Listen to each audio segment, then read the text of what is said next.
Welcome everyone to today's web conference. My name is Tori Vandelin with PreventConnect. You are here today for the web conference, Taking Prevention Online, Tips and Best Practices for Facilitating Engaging Online Events. PreventConnect is a national project of the California Coalition Against Sexual Assault, sponsored by the U.S. Centers for Disease Control and Prevention. The views and information provided in this web conference do not necessarily represent the official views of the U.S. government, CDC, or CalCASA. So we have a few objectives for our time together today. We want to talk about the possibilities and limitations of virtual platforms. There are lots of them, and each of them come with their different possibilities, limitations, and exciting features. We also want to dive in a little bit and talk about, what are logistical factors we need to consider when looking at hosting virtual events. And it's not enough just to host it. We want to make it engaging too. So we're going to describe some of those key principles of how to develop an engaging online prevention event. And finally, we know that for a lot of folks on the call, you are used to doing sexual and intimate partner violence prevention programming in person. So what does it take to adapt those in-person programs to many of these different online platforms and online formats? So as I had said earlier, this isn't the first time we've done this web conference. We did it for the first time at the end of August. And we always want to do a little bit of context setting, especially right now as context is changing so rapidly. And I thought, what better symbolizes how rapidly our context is changing than what happened when I tried to update the image that we used only a month ago. So the source that I had found it from is no longer updating the image because things are changing overnight and at such a local level too, where, for example, in California, we just found out yesterday that some of our counties were going to move down a tier and reopen a little bit. So we know our context is always changing and is subject to more change. However, we also know that no matter where you're at, prevention may not be the same as it was in February or January earlier this year. So we want to be able to have a conversation about how can we adapt to this changing context and still have really great primary prevention programs. Wrong keyboard. And I'm going to ask Ashley to help me through some of the summaries on this slide. When we had this web conference in August, we had about 300 people respond to a pre-survey and let us know some of their challenges and opportunities in adapting their prevention programs to an online environment. And while there were a lot more that folks shared with us that didn't make it onto the screen or into the web conference today, these are the ones that we will really be talking a lot about and trying to address. So we heard that there were some challenges around privacy, safety, and accessibility. There seems to be a misperception that you can just put it on Zoom. It'll be great. You don't need to adapt anything. And there's also, really palpable challenges around the interest and the capacity of our audience. Ashley, would you mind sharing some of the opportunities that we found? Sure, Tori, thanks. So I think, some of the key things that people responded with in terms of opportunities that they were seeing kind of arise was that they were able to really broaden the folks and the communities that they were able to reach with some of their prevention messaging. And this really factored into some of the expansion of reaching more people via social media. So folks were, really utilizing Instagram, TikTok, even Facebook in new ways. And then, really spending some time on how to make online prevention engaging.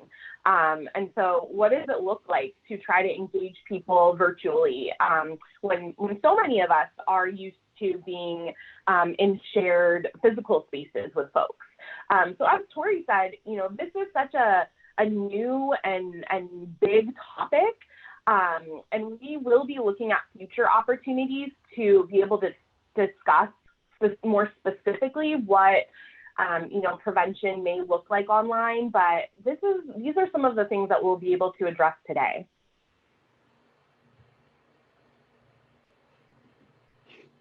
And one of the other things that we heard from folks was that there was this real concern that primary prevention would kind of fall by the wayside, given the crisis of the pandemic and what people were really concerned about. And so, for example, I think that a lot of us are concerned that there is more violence happening in homes right now. And so advocacy and access to crisis services and resources have become, increasingly important. At the same time, we know that the current context that's happening in our world right now is really impacting families and communities in unique ways, and that there's really an increase of risk factors for sexual violence and intimate partner violence. And that makes our work around increasing protective factors to be able to buffer against those risks more important than ever. And so really prevention is something that needs to be sustained right now, that our work to prevent violence is more important than ever. And so if you think about children being isolated at home and in environments that perhaps are not safe or supportive, we know that connection to a caring and supportive adult can build resilience, to be a protective factor. And so that's just an example of, where we can kind of locate the importance of our prevention work right now. One of the other things that we heard from practitioners responding to our survey was that they were seeing actually new opportunities for being able to engage parents and adults at home. And so they really saw that perhaps there was increased access to parents during this time. And we will go ahead and share a link. Thanks, Ashley. So we have put a link in the text chat to that CDC document, Continuing the Dialogue, that talks about a lot of the same things that you had just mentioned. So not only is it super important for us to continue moving ahead with prevention and keeping focus on that, we also know that talking about prevention is a skill, and talking about it when we only have our words written on a screen, maybe, where we're missing other forms of nonverbal communication or discussion with each other. We know that that's a really important skill to build.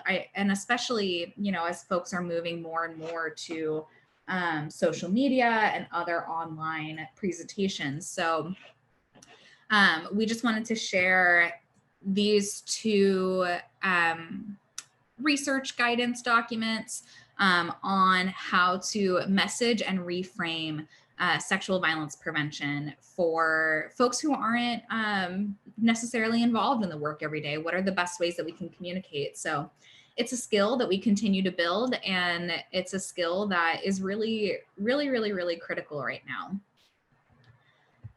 So, Ashley, do you want to talk a little bit about adapting from what we already know? Sure, Tori. So what's on the screen right now, those are some graphics from CDC's technical packages, the Stop SD technical package, so looking at stopping sexual violence, and then the Preventing Intimate Partner Violence technical package. And so, right now, as we all are kind of moving into this new territory of doing prevention work online, there really is kind of a lack of what we know works in terms of online programs and adapting prevention programs that are typically implemented in person to online. But what we do know is that we can still really focus on risk and protective factors. And so one thing that we've seen a lot of discussion around is as people have become more physically isolated, there's been a real need for creating community connectedness, that while we might not be physically in person, we can still be connected. And we know that creating community connectedness is an approach and a strategy to be able to buffer against sexual violence and intimate partner violence. And so while our context, as Tori mentioned, has completely changed, we know that even things that we did pre-COVID may need adapting. And so it's kind of going back to those basics and seeing what are the strategies and approaches that we know can have an impact on sexual and intimate partner violence, and then what can that look like in more of a virtual setting. Thanks. I think that really brings a lot of confidence to me that, you know, these are things we already know and we have the skills to adapt them. So both David and I think we clicked enter at the same time, pasted links to the technical packages in the text chat. I know it's a little difficult to read on the screen. We just really wanted the visual element, but we encourage folks who haven't read them or want to brush up on them to check out the technical packages at the link that we provided in the text chat. So before we dive a little deeper into this context, this content, we have another polling question for you all. We want to hear from you. How many virtual meetings, web conferences, etc., have you attended in the last month? You know, knowing that we are at the end of a long month. And I laugh as these come in because, you know, we've got a few people who have some sprinkles of meetings, but the overwhelming majority of folks have lost count of how many online virtual meetings, web conferences, etc., they've attended in the last month.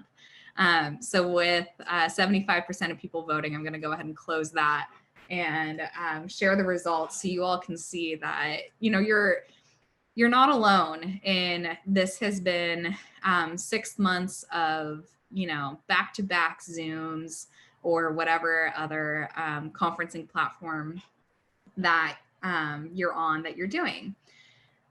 So I'm going to invite David to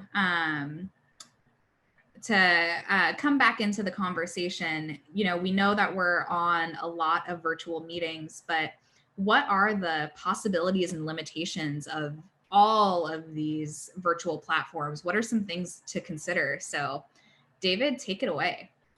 Thank you so much, Tori. And I almost want to wish we asked that question of in the last day, how many meetings you've gone to online. I know I feel like it is nonstop, and I'm actually starting to go old school and schedule phone calls so we can't be able to do that. Yeah, and John is writing in, the irony is we're in a virtual meeting on how to have a virtual meeting. So let's move to the next slide and talk about some of these possibilities and limitations. I think it's really important in trying to figure out what you're doing to know what your purpose is of what you're trying to be able to accomplish and to be able to find a way. And so part of what we want to do is think about a process where we think about things, then find the strategy that matches what we're trying to do, as opposed to starting with the platform and then figure out just how to adapt it. And so here's just 3 examples of types of prevention activities that we can be able to do, that we want to be able to find ways to move forward. So first, sometimes a purpose of gathering is a community building process, and that the goal is to bring people together as a community. So for example, we as our staff try to be able to gather regularly so we can be able to connect with each other, because we don't see each other in the office anymore. So we're trying to be able to have that community building. In your prevention efforts, there's many community building efforts where you're trying to be able to build that sense of that collective identity, to be able to take collective action. So that's one mechanism that sets up one way you would structure something. Another purpose could be about sharing information or resources. And it's going to be an opportunity where you're going to be able to try to have a way for a group to be able to share amongst each other and be able to get resources. Something I love about PreventConnect web conferences is that there's many resources we learn about because people add it into the chat and add those comments in there to help inform so we can share and build our knowledge together. And that's a lot of what we've been doing at PreventConnect, is having that opportunity to build together of what we can move forward. And another method is a dissemination, where it's sort of a one-to-many, where someone has something that they want to be able to get across to other people. Someone said that 2 and 3 overlap a lot in their experience.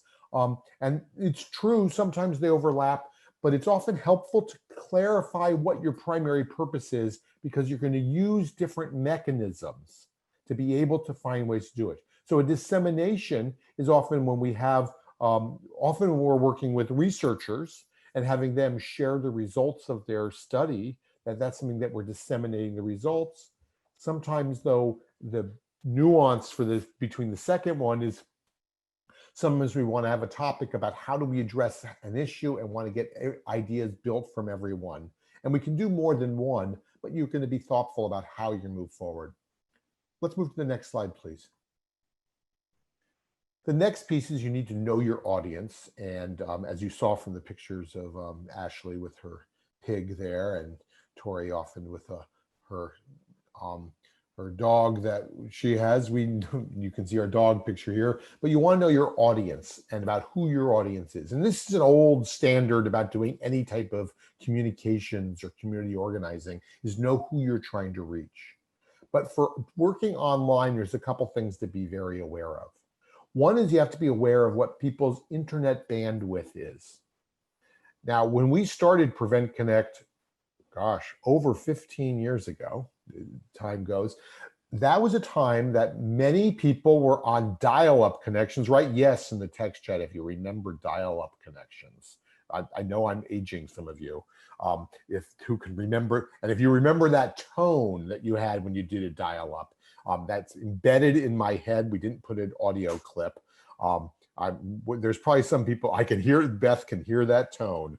And my grandpa's dial-up, that's what they say about me, I guess. But we can be able to understand that bandwidth. And so we had to pay attention to that. So when we first started doing web conferences, we actually had to test whatever software we did to make sure that it dealt with people's bandwidth.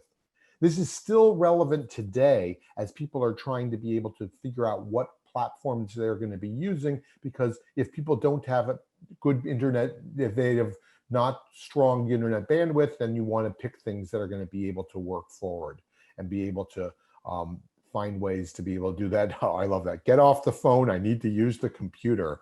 I remember those moments too, when you did it on your phone line. We need to be attentive now. There are still gatherings that don't make sense to do online.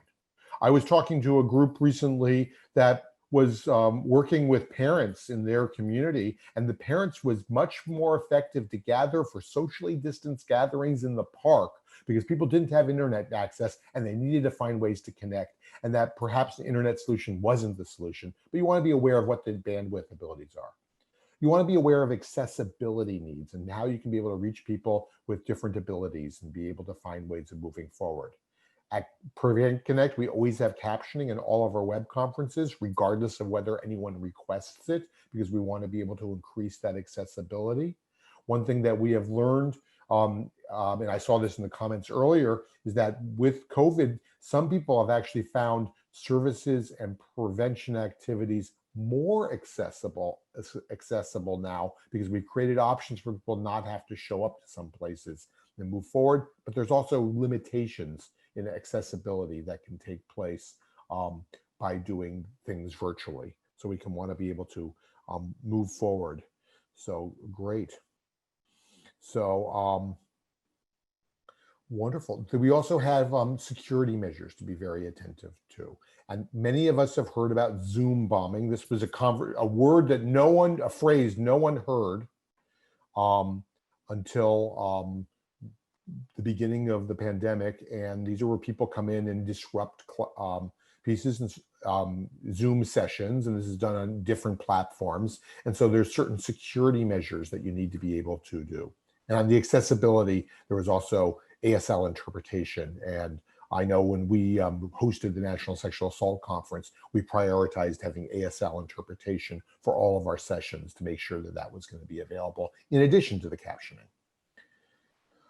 You also want to know your audience, thinking about where they are. If you're doing with one local area, generally you're in the same time zone. A few of you are in geographies across time zones.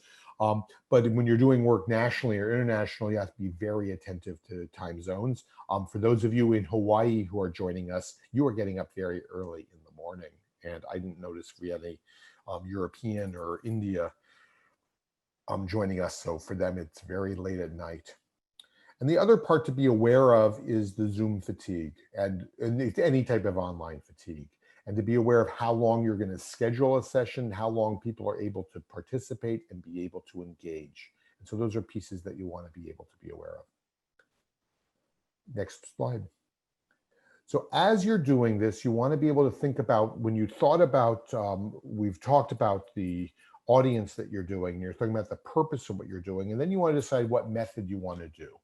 And pedagogy is a word that means how you teach or how you present in what you're doing. And you want to think about, is this something that's going to be participatory? Is it going to be something that's going to involve having every member of the audience say something? Is it going to be something that's going to be more didactic or just sharing of information and making a decision about how you're going to be able to move forward?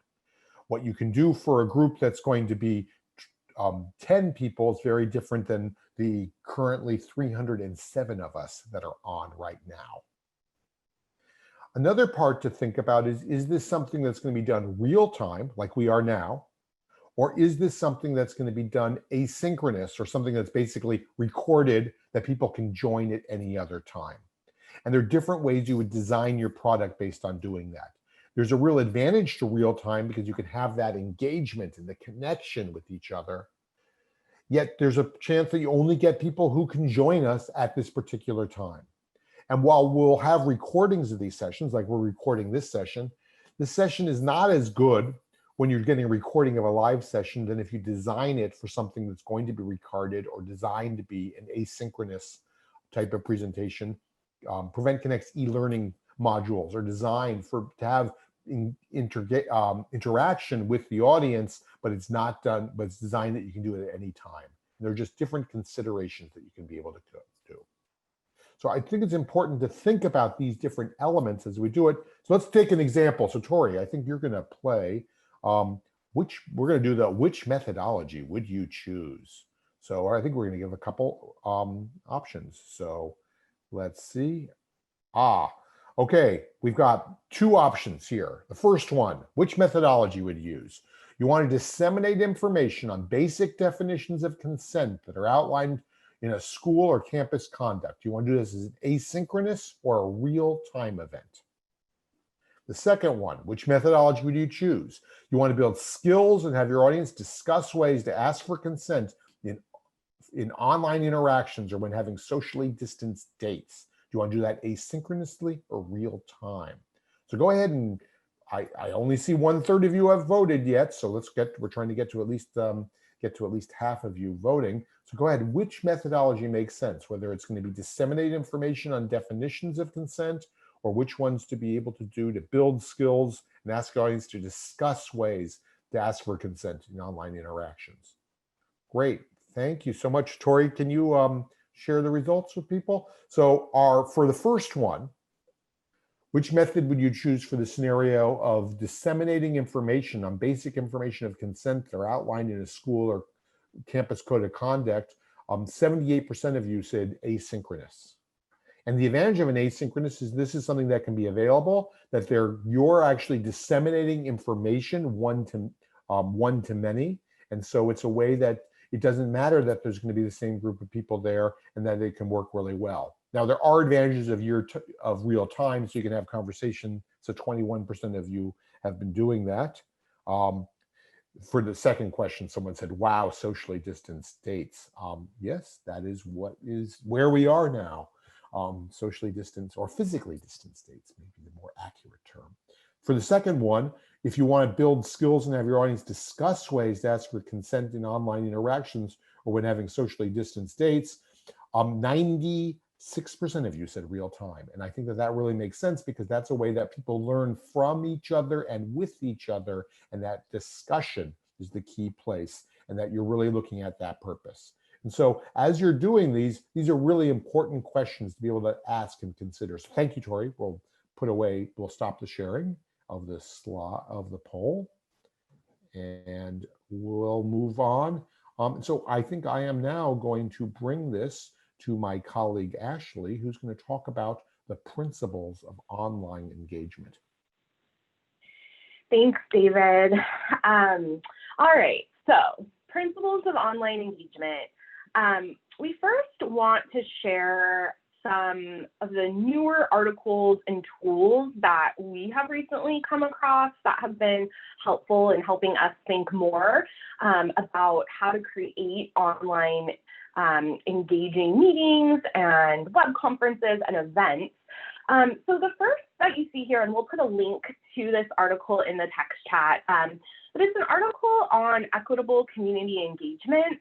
And, you know, David talked about this a few minutes ago, but really thinking through some of the different pieces and situations that we have to consider when we're doing something online virtually. So questions like, who doesn't have reliable internet? You know, who needs additional supports when using technology? How can we better engage communities using technology? And really the point is that we want to find ways to include people and to include communities, especially when our programming has to be socially distanced. And so I loved the point that David brought up, that maybe not everything is an online event. Maybe that doesn't work for the community that we need to engage. And so, you know, maybe a socially distanced park gathering would be more appropriate. Technology is just not every solution. And that's, you know, something that I think we're all really coming to understand and appreciate. So I encourage you, if you haven't checked out that article, that one I think has a lot of really great points. The other thing that we wanted to share was this, I guess, infographic, and we've broken it up into 2 slides. So this one is, you know, really specifically talking about platforms that utilize video and some kind of tips and things that can create spaces that are more conducive to engagement. And so, you know, giving folks choice in deciding whether to turn on and keep on their video. You'll notice that I did have my video on at the beginning because I wanted to just say hello to you all, and then I've since turned it off. There's a lot of reasons why people might decide to not have their video on. For me, it's mostly because I don't have reliable internet. And so using more bandwidth can make things freeze on my end. You know, I have heard stories from my friends that have, you know, kids that are doing the distance learning right now, that students are, you know, kind of like removed or shunned if they don't have their video on the whole time. So I think these things are happening. And so I thought this infographic had some really good tips, you know, checking in real time, letting people use or utilizing the platform's other tools to check in with folks. So not just relying on unmuting a microphone, but allowing things to happen in the text chat, or, you know, I think in Zoom, you can give a thumbs up or a thumbs down. There's different ways that we can check in with folks. Tori, will you go to the next slide? Thank you so much. And so this is a continuation of the same infographic, but it goes into talking about, you know, why does this matter? Why does it matter if, you know, we create spaces where we're not making people or asking people or punishing people for not utilizing the technology in a certain way. And so we can look at privacy, we can look at safety, we can look at equity, and just personal reasons, people not wanting to be on video for all sorts of various reasons. And so as we start to engage more and more people online, I think these are some really important points to consider. The next resource that we wanted to share is it's actually, again, available online. We'll put a link in the chat where you can find this guide, but it's called Leading Groups Online. And some of the key points that we pulled out that we thought, were really important for this discussion was going into some of our virtual engagement opportunities with an expectation that, it's going to look different than what it felt like or looked like during in-person curriculum. So expecting to do less with whatever your original goals were or your in-person curriculum went online. There is so many of us are experiencing running, to meetings back to back, going to meetings back to back, showing up to meetings back to back without breaks. So there's a lot of stress. There's a lot of, they talk about the mental load of looking at a computer all day. So just keeping that in mind as an expectation. One of the things that is pointed out in the Leading Groups Online that I think is so important is that there's a real need for folks to make connections. And again, we talked about this at the beginning, that just because we are physically distanced, that doesn't mean that we necessarily need to be socially distanced, right? If we think about social connection is beyond physical space. And so sometimes that connection is more important than the actual content, especially right now. And so, I often go into our PreventConnect web conferences really feeling like if we're able to connect with people, if I'm able to connect with someone in the chat, that's a really important piece for me. And I might feel better about that than the content that we presented, right? Is being able to make that connection.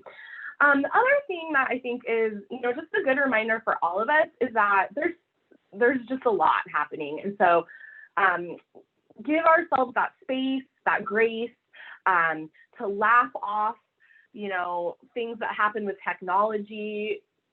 Goodness gracious, we have experienced it all, and the show must go on, right? So, it's not, we can't predict when technology isn't going to work the way that we expected it, but it's okay for us to just kind of, roll with that and move forward. I think when we did this web conference in August, I have a lot of farm animals, and I have one in the house, and it was making a lot of noise.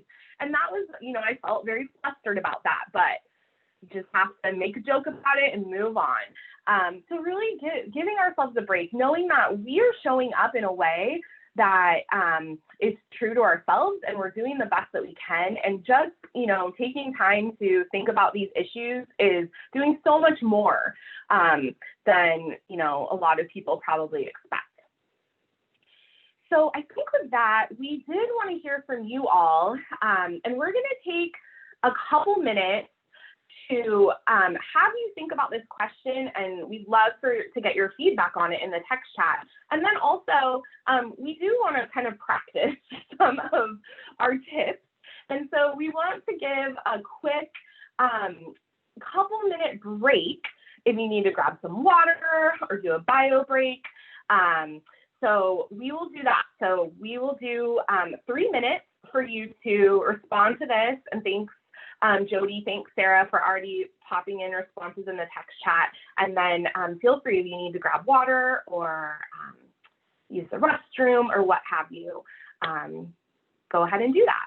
And Tori and David, while we give that pause, I will just kind of share with you what I see coming into the text chat. And I love that some of these things are going to be new for us. We haven't heard them or we haven't done them before. And then other things I think, came up in our August session too. So quizzes, polls, using breakout rooms. A lot of platforms do have that option to do breakout rooms. And so you can break your group into smaller groups. Using music. I don't know, Billy mentioned Menti. I don't know what that is. Tori or David, do you have any ideas? Have you heard of Menti? Billy, please feel free to let us know in the text chat if this is wrong, but I did see someone sharing about Mentimeter earlier in the web conference. It's another polling platform. So let us know in the chat if Menti and Mentimeter are the same thing, different things. Ashley, I really want to appreciate that. Micah had said, and a few other folks were mentioning things like games, so things to make it fun and lighthearted. Micah says, in a recent meeting, we shared dad jokes just to take some stress off. I really like that, when folks are thinking about what makes an online event engaging, they're thinking about the conversations, the tone, having moments of levity and humor, and being able to connect with each other that way. Yeah, absolutely. Thanks, Tori. And I'm seeing so many great examples. So another one about music, using different kinds of media, so short videos, activities, art on the whiteboard. So again, many platforms do have like a whiteboard option where you can invite people to draw or type onto the screen. Presenter energy, Lisa says, and Sarah says, when presenters and the folks watching engage with each other. So yeah, it's always really interesting to me because just because we are not in the same physical space, we're still in a space together. So there absolutely can, and I would say should be an element of engagement between presenters and folks who are joining. In a way, not in a way, we are all learning together. Humor, fun attitudes, personal stories, asking questions of the audience, lots of visuals. Gosh, there's so many things. I'm looking. Yeah. So I'm also seeing a lot of, ways, so some of these are ones that work well for small groups and some of them ones that work well for large groups. And so you want to think about some of those different ways of doing that. And, for those of us who studied our group theory, there used to be a nominative group process where you go through and have everyone do it. And so we do a lot of passing the baton and in small groups, but I don't recommend doing that with 300 people. And I love Leslie's suggestion about how to do applause by writing gibberish. So I had to write some gibberish in there. So thank you, Leslie, for that suggestion. And I see we've got a few more. Gibberish or just plain old misspelling, depending on what's going on. And so this is part of that engagement. The other part of that engagement, Ashley, I think it's important, is that not everyone is going to participate. So some people just don't want to write, but you want to have a sense of a feeling of participation. So it's important to know that, and we learned this early on at PreventConnect, that not everyone participates, but you want to get enough people participating so it feels like it's that engaging process. And that really helps a lot moving forward. Absolutely. Thanks, David. Thanks, Tori. So I hope that, for folks that took a break, that you were able to have a moment to step away. We will go ahead and move on, but thank you all so much for sharing about what you feel makes a virtual setting engaging. So some quick tips that we really feel strongly about. The first one is no matter what you're doing, whether it's a meeting, whether it's a training, whether it's some kind of other presentation, is to do a practice session. And this is going to vary depending on, what type of virtual activity you're doing and what the needs are. But I personally find it very difficult to be engaging and to engage people if I'm just struggling to figure out what I'm supposed to be doing.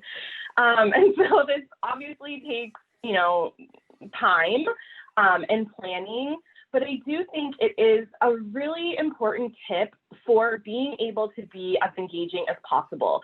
And when you talk about a practice session, it doesn't mean that you run through exactly what you're going to say in your real-time session, but really just to understand the flow, to work out technology kinks as best you can beforehand, and to just get familiar with where you're going during your time. So that is probably one of my best tips that, I think we might overlook because we are doing so many things, and it does take that built-in planning. Tori, will you move on, please? And okay, so here are some other things for designing engaging virtual experiences that,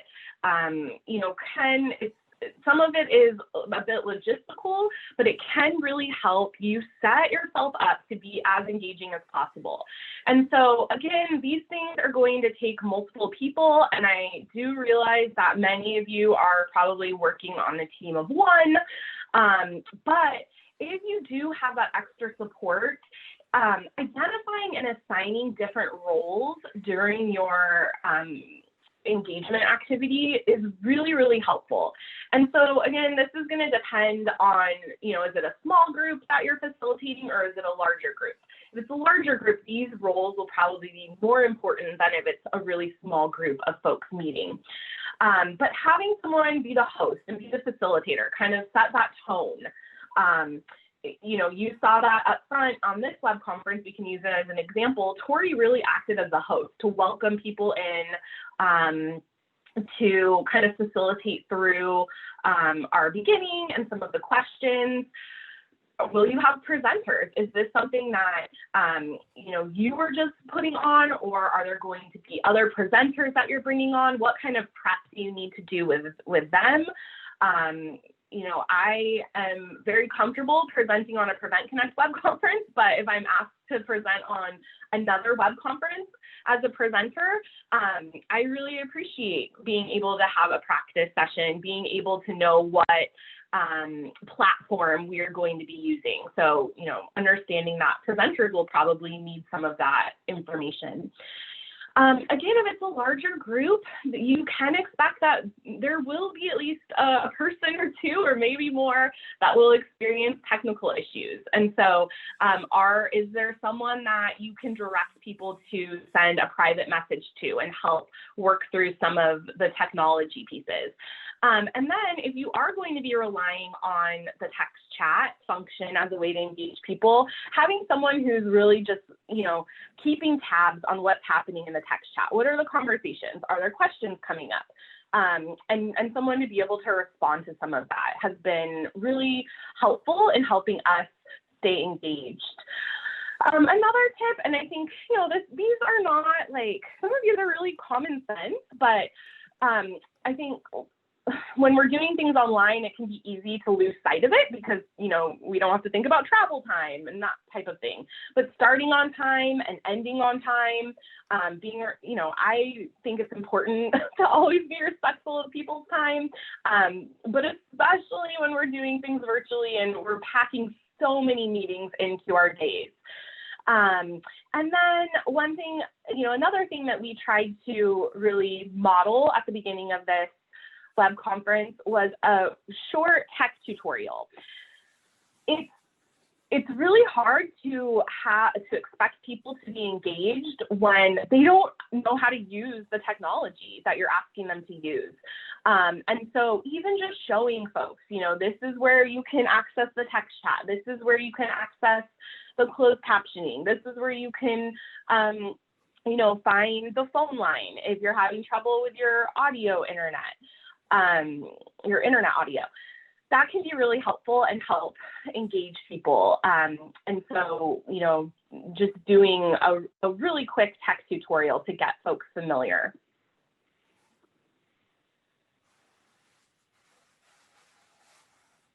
So some other considerations would be to think about when you're going to actually open up your session. So if you're doing a training and it starts at 11 a.m., are you planning on opening it at 11 a.m.? Or are you going to open it 10 minutes early? we find it, important for us to open our sessions a couple minutes before we plan to start. And there's, a couple of reasons for that. We want to make sure that as anyone who's going to be speaking, their audio is working. We want to make sure that our captioners are all set up.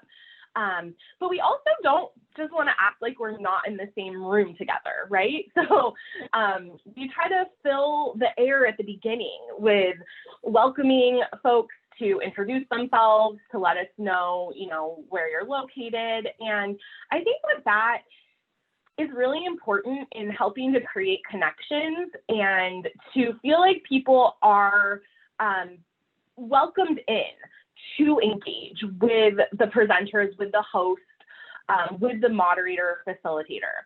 And so, there are many times where I join something virtually and there's just silence until it really starts. And so I, sorry, I'm looking in the text chat, netiquette. I like that. I'd consider thinking about, how do you welcome people? How do you let people know that you are acknowledging their existence in the room with you? Someone brought this up a couple minutes ago when we asked about, what are some things that you've seen, ways that you've seen people be engaging. And so leading with high energy, that is obviously going to vary from person to person, right? Like, we all have our own styles, we all have our own personalities, and so that might look different, between all of us. But I do think that when we're not able to feel that physical presence of one another, it does take a little bit more to be engaging when you don't have those other variables in place. So leading with high energy, whatever that means for you, I often, after we're done with a web conference, feel very tired because I have felt like I've been trying to keep my energy up to keep people interested and engaged. I mentioned this a few minutes ago, but again, like using people's names, right? So when someone responds to something in the text chat and there's 300 of you in here, so that, can be difficult, but as much as we can, we want to acknowledge what you're sharing, what you're contributing to this space.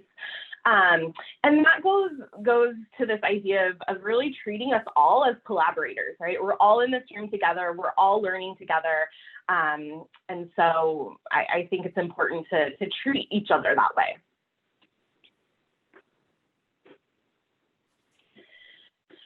Many of these things that you'll see on this slide, you all have brought up. So using, visuals to your advantage, having your visuals really enforce and highlight what you're saying is important.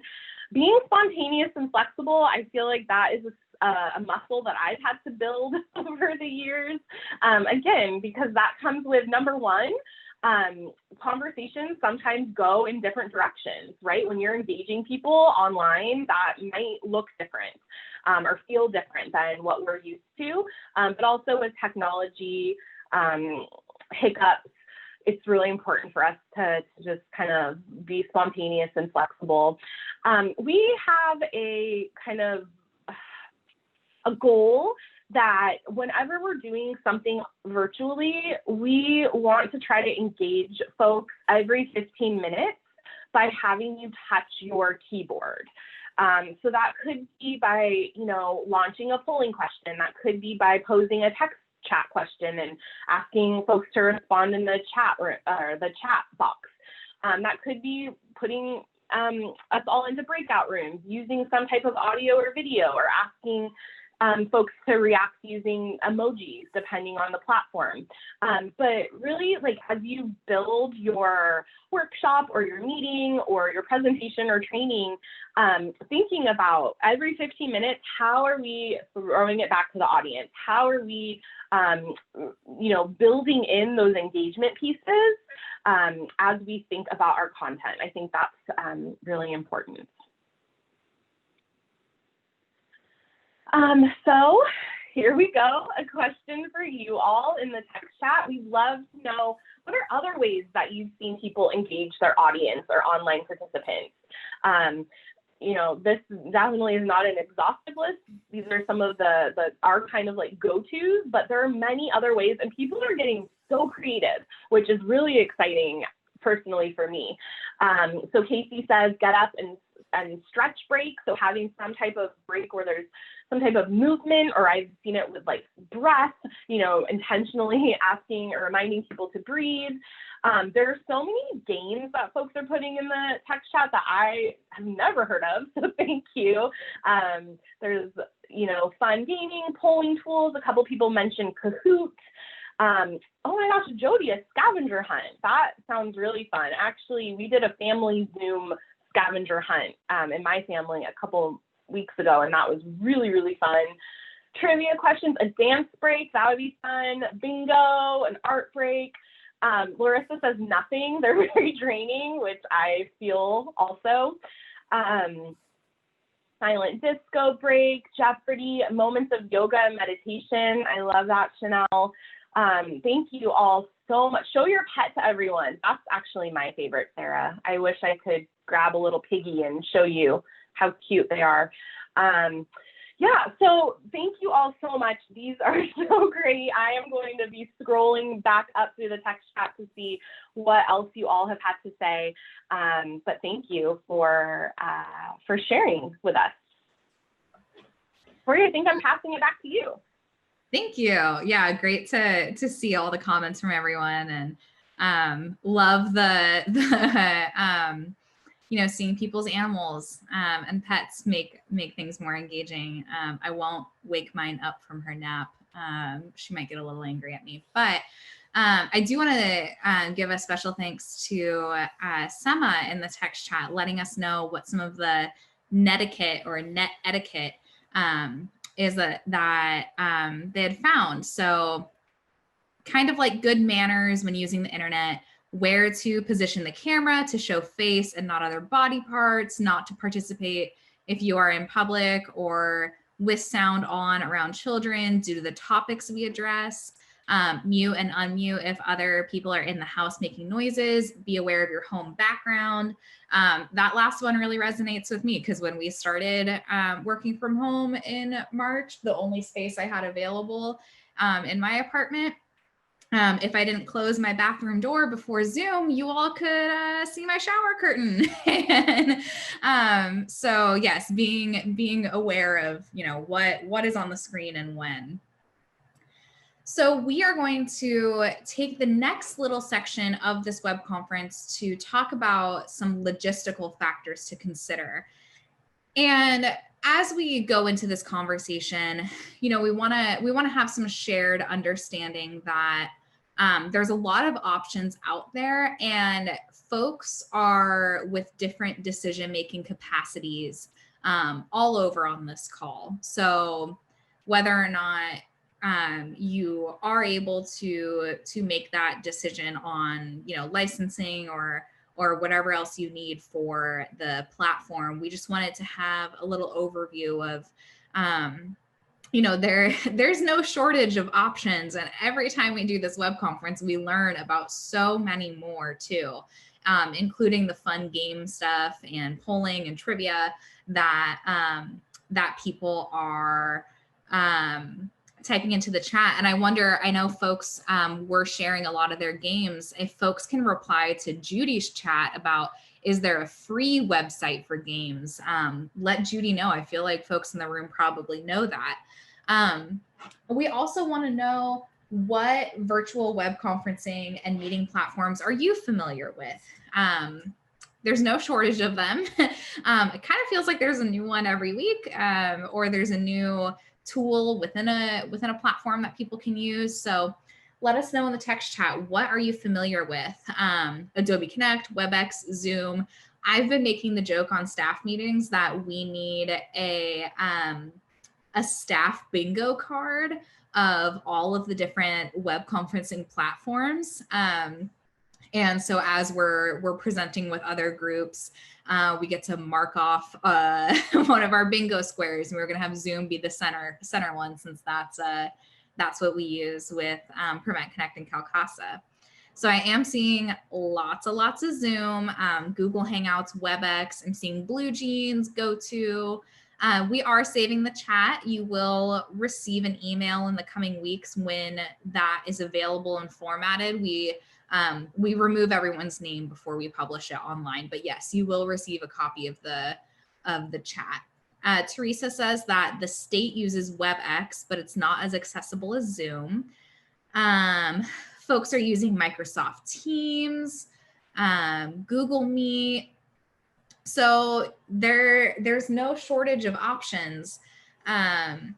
So how do folks come to decisions about the platforms that they use? What are the things that people need to consider when embracing a new platform, the platform of the day, depending on if you're presenting with somebody else. So some things to think about and consider, and Judy, great point. Safety for survivors.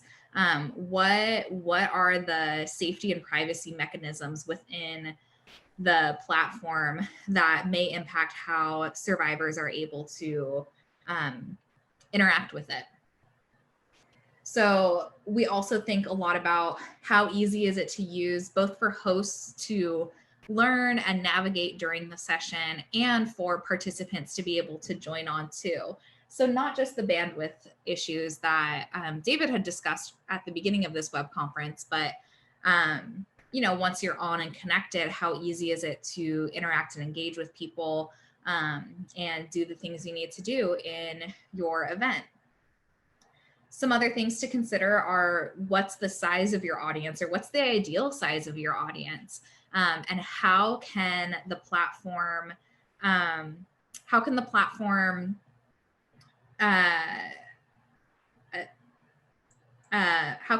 be used for that size of an audience?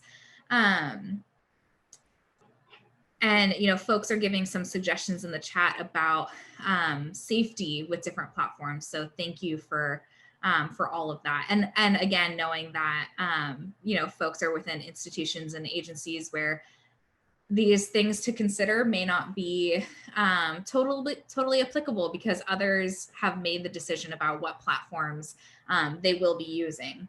But still some information about what within your platform can you use and how. Again, there's cost, which again may or may not be part of someone's ability to make decisions about the platform, and then as well as the reliability. Do other folks recommend it? How are other folks using it? If you've been on a web conference where people are constantly getting kicked off, what platform is that? Is that something that is going to work well for folks? Some other things are the features and what are the features that you want to use. I know there's some conversations happening about breakout rooms in public Zooms and whether or not those are safe or not, or what are the safety concerns there. Do you want folks to be able to share their video while you all are together? How can you turn that on or off? For PreventConnect, we wanted to have a platform where there was a visible list of participants, so you all have the opportunity to see who else is here and connect with each other. So that was a big consideration for us when we were looking into our web conferencing platforms. And how can people chat with each other? Can they only chat with us as the hosts and co-hosts, or can they chat amongst themselves, either publicly or privately? Folks had shared other apps that can be used as a whiteboard, as well as some of the in-app stuff too. So if your platform doesn't have a built-in whiteboard, what are those free resources you can also use too? I see folks in the chat are having a really great conversation about things they've done to prevent Zoom bombing. And Taylor, the comment you just posted about not posting the Zoom link publicly helps with security, making sure only people who register receive the link. Absolutely. That has really helped Miles with a lot of that. So really important to have that discussion. There's also some other feature considerations about how is the screen shared. Right now, I'm actually, I have my iPad wired into my laptop to share the slides there. So that way I can have access to other things on my desktop and help people get into the session. So there's a lot of different ways that people get to sharing content. Do they have breakout rooms, and is that something that is accessible and safe too? And then for polling questions, if it's not included in your platform, you all have discussed earlier some other platform or some external websites that you can use to create polling questions too. Some folks might also consider, how do you customize it? How do you make it look like you? And again, if this is something where somebody else has made the decision of what platform you are using, is there a way in that platform to have graphics or a logo or something, just so when folks log onto it, they see it and recognize it as you and not just another Zoom, another WebEx, another GoTo, etc. And we've had this theme going all throughout our different sections, talking about accessibility. And I really appreciate what Ashley said about technology is not the only solution. But when we are on technology, there are some extra things we need to do to make sure that what we're presenting is accessible, whether that's due to internet bandwidth, devices, whether it supports live captioning, what are the options for having language interpretation, including ASL. And, a lot of folks who are joining us are working within government agencies, and some government agencies restrict the use of certain apps or websites due to security issues. So, and I see folks replying to it already. Danny has a great question in the chat about what is your favorite, best platform that you feel is most conducive to creating a trauma-informed, safe learning space. And I think folks are beginning to reply to it there, but I'll let other folks chime in for what they've used that they feel meets those needs.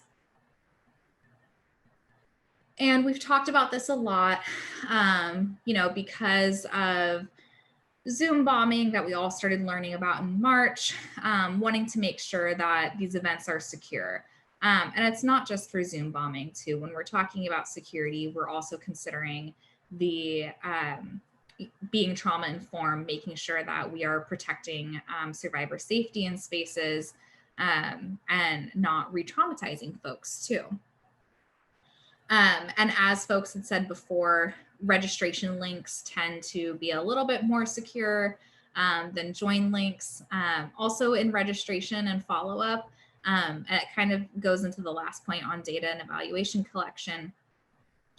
What questions do you want to know of your audience? You know that with PreventConnect, we ask you a few questions at registration because we want to collect all that information for us to know who's joining us. And with your platform, how can you customize the registration, and how can you follow up with people? How can you email out the slides ahead of time if that's something that makes sense for you? You also want to see what your capacity is to record, and when you record, what is being recorded.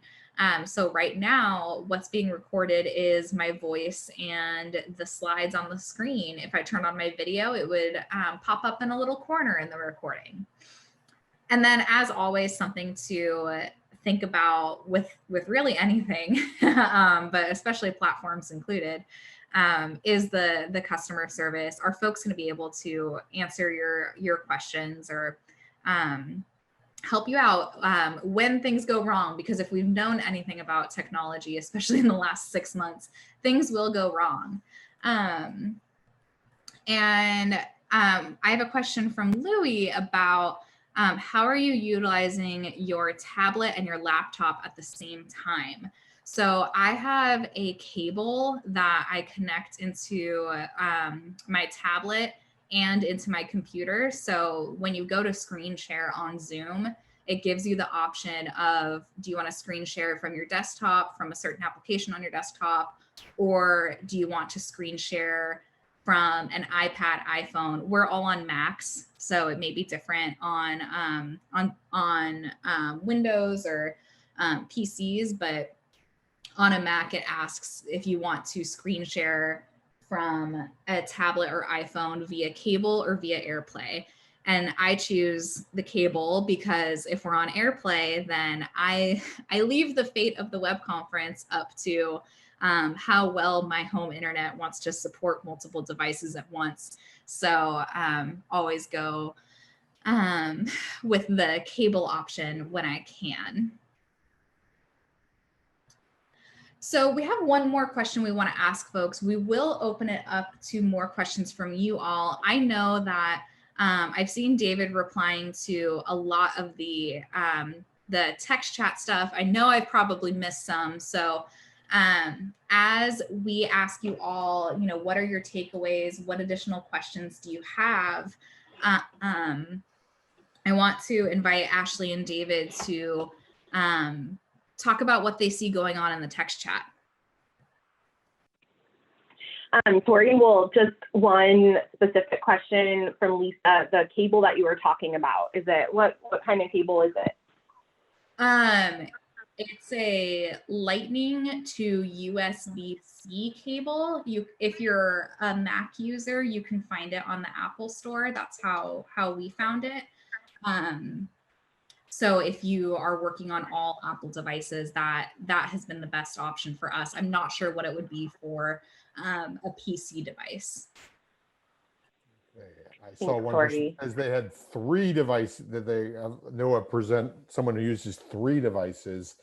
Me, I'm stuck with my just one little laptop on my kitchen table because I can't do so many devices. So I see people are already writing in what they're doing, and a lot of love for the 15-minute rule of finding a way to engage people every 15 minutes. And that, I think, has been, I feel like we were giving away one of the secrets of PreventConnect, but it's something that I think really makes a huge difference to be able to do it, and not forcing students to turn on their camera, I think, is a really important piece too. There was also some questions about Spanish, and I know we've been doing pieces there in Zoom. There is a built-in Spanish way to be able to do that. You do want to work with your interpreters and being able to move forward. I strongly recommend practicing to be able to address how each room works. When you do the Spanish interpretation in Zoom, for those who are English speakers, they need to go into the English room. And for those who are Spanish speakers, go in the Spanish room. And those who are bilingual, who don't need interpretation, can stay in the main room, which serves as the bilingual room. And you can use more languages that way. But it is, so that is another system to do, but practice is the best thing to be able to plan for all the different scenarios. And I have learned I talk too fast when Spanish interpreters are going. The captioner might be saying the same thing.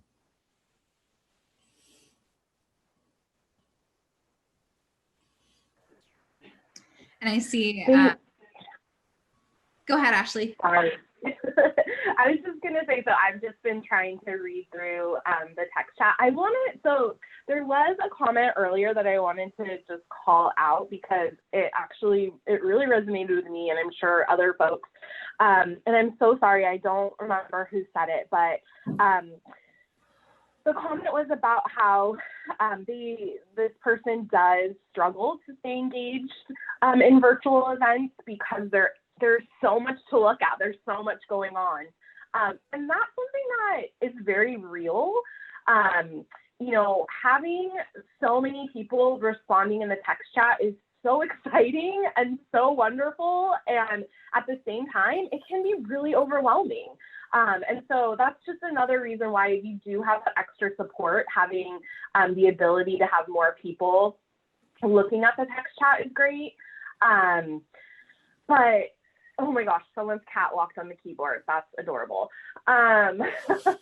So some of the other things that we saw, Sai is looking for any connections to folks who are doing prevention work for the LGBTQ plus community. So that's great, finding ways to connect with others.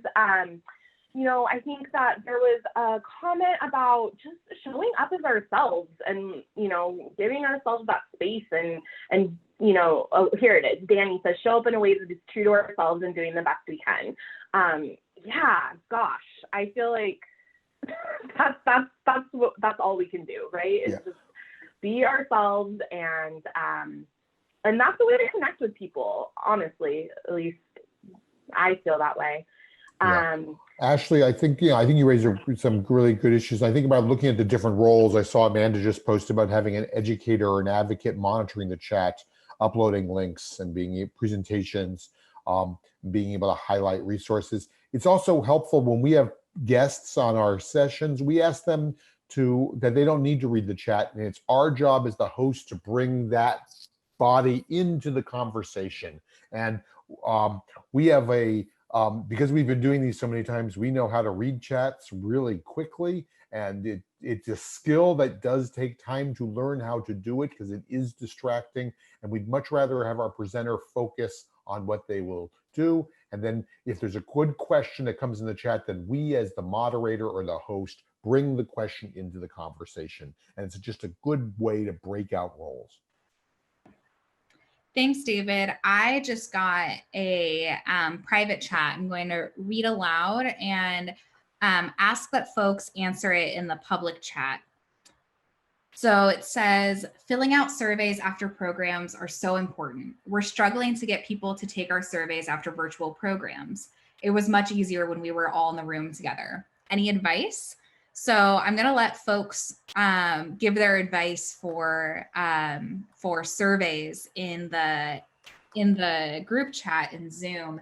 This question came up on our last web conference too, and some of the things folks had said was pasting it in the chat at the end of the event. I have people saying, Beth right now says, yes, have them do it during the presentation before you end it. Survey as you go, from Danny. Other folks are saying using the last 5 minutes of the closing segment to pop up the evaluation as a poll. This way people take it while we're together. Thank you, Casey, for that. Micah also links it in the chat and follows up with a survey link again and an email follow-up. So it sounds like, wow, lots of lots of advice.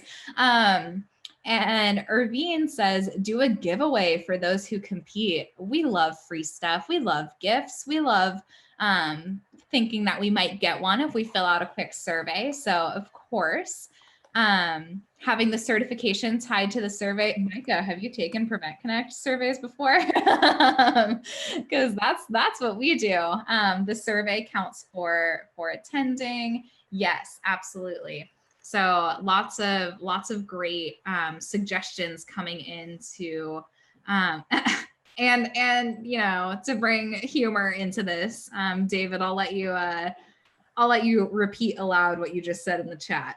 If you complete the survey after this session, we'll let you into the next PreventConnect session for free. Just you. For those of you who are new to PreventConnect, all PreventConnect web conferences are free. So. And I just got accused of being a dad joke. So. Great. Well, thank you so much. But yeah, and but that's part of what we want to do, and it's great to be able to do. It's really important to collect that data and gather that, and that's really helps do it. We really do improve our sessions because we read every single comment, and it really helps us move forward. We of course believe in evaluation for being able to move forward, but it really helps us inform our future topics. So and it is a little bit hard for people to do. I know I don't always do it. And thanks, Casey, for pointing out that mom jokes rule too.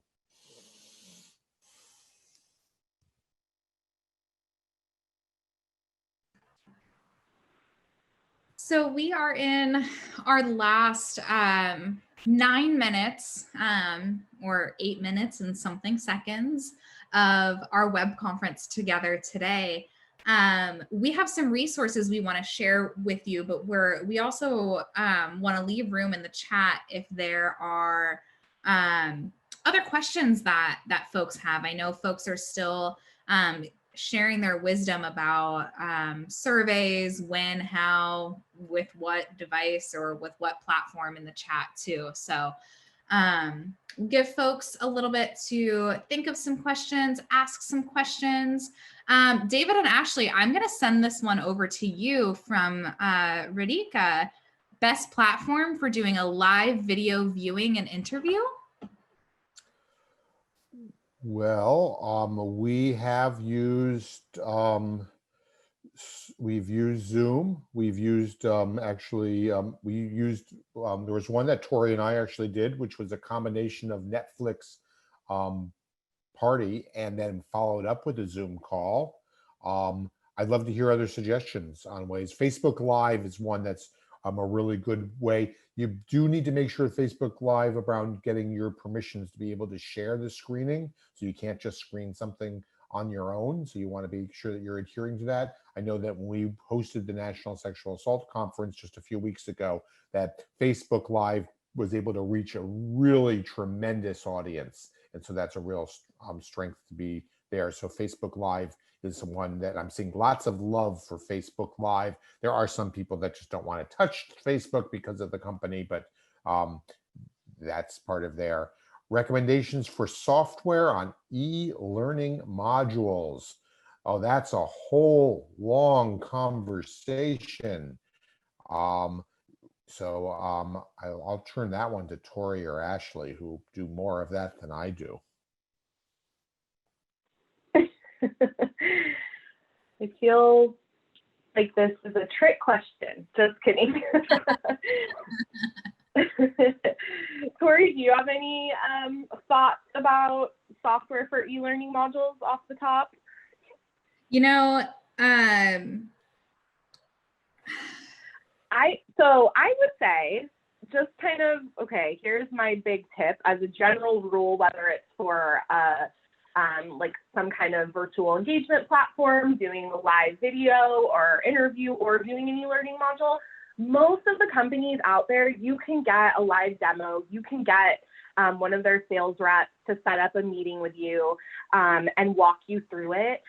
I think utilizing those, kind of knowing as much as you can about your needs and what your goals are before you go into that, I think honestly that's the best way to go, because there are so many different needs, and so I kind of hesitate, even if I did have one that I thought was really great, to say that. But I would really recommend, you know, if you can put some time aside to do some of those demos. I know they've been really useful for us in looking at virtual platforms. Mm-hmm. Yeah, and I think building off of that too, you know, it's not everyone's collective first time doing e-learning courses. There are a lot of great free e-learning platforms that already exist. Ours is one of them. NSVRC also has a bunch of free online e-learning courses, and I know that various state coalitions also have that as well. So what we've done before is, you know, if we find something we like, we ask the agency to have like a 30-minute conversation on what they like about it and why, to see if it's something that we want to explore too. So we definitely lean on our connections and camaraderie with others. I want to bring up a question from Jamila. And I'm not management, so I'm going to ask someone who is a manager on this call to give any advice or thoughts they have about it. What suggestions do you have when management is pressuring staff and clients to have their camera on for every meeting at all times? What recommendations do you have on how to navigate that? Well, I think part of it is to share some of the information about what the barriers, the reasons why it makes sense not to have a camera on, and understand. And I think it's about trying to understand what the interest is that they have in having the camera on, and then find a way to meet that interest. I think the interest is probably around engagement. There are some issues around people who are doing therapy online where they prefer to have the visual connection because it creates more opportunities. But there are so many factors of reasons why it might be a barrier that we shared in this earlier, and we gave that infographic. And so it's really understanding what that purpose is and find a way to be able to look forward to helps doing that. The key to using online is to find a way that's going to be most comfortable for people to be able to maximize the use and recognize the different realities. So I hope that helps in that, speaking as a manager.